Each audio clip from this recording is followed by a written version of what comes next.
I was born into a Muslim family. My parents were leaders in the mosque, and I met these two Christians at my grad school. We just realized, okay, we definitely are both very strong in our faiths, but we can't both be right. We can both be wrong. Like logically in my mind, it's like, okay, we can both be wrong about Jesus for sure, but we can't both be right.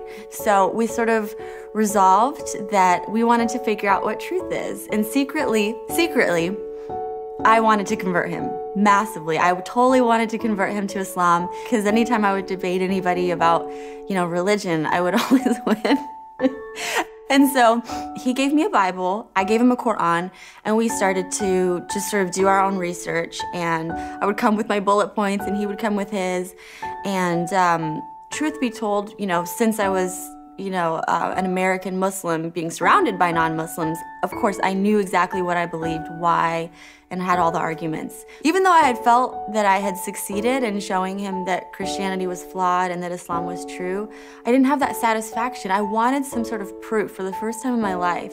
And so I just continued to pray and continued to pray. And, I would fast and I would just cry out night and day to God, to Allah, the only God that I knew, to show people that he was the truth.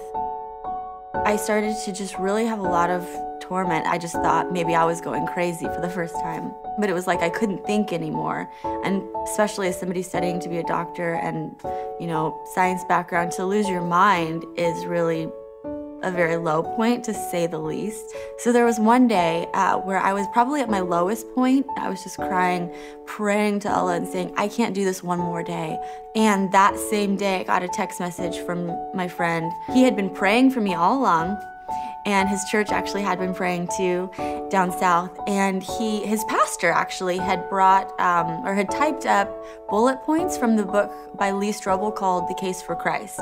And so because I was at such a low point at that point, I was like, I'll read anything. Why not? It gave so much significant proof for the historicity of the cross and resurrection. And I started to read the Bible again. I was reading it as though it actually could have happened. And I just remember thinking, oh my gosh, this is beautiful. And then I called somebody that I knew who was a Christian. She said, why don't you just ask Jesus to come into your heart? If you're wondering and curious, you have nothing to lose. And, little did she know, if a Muslim asks Jesus into their heart, it's hell for eternity. No coming back. You cannot come back from that. So I just looked up at the heavens and I said, Allah, I don't know who you are. Allah, I don't know what's real.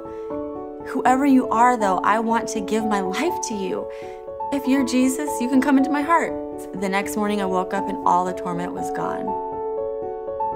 So I thought to myself, okay, logic brain, I'm gonna really give this exploration of the Gospels 3 or 4 years of my life, and I'm gonna really look into it to see if it's real. I'm gonna stay a Muslim, of course. I would never leave Islam, but I just wanna give this a chance.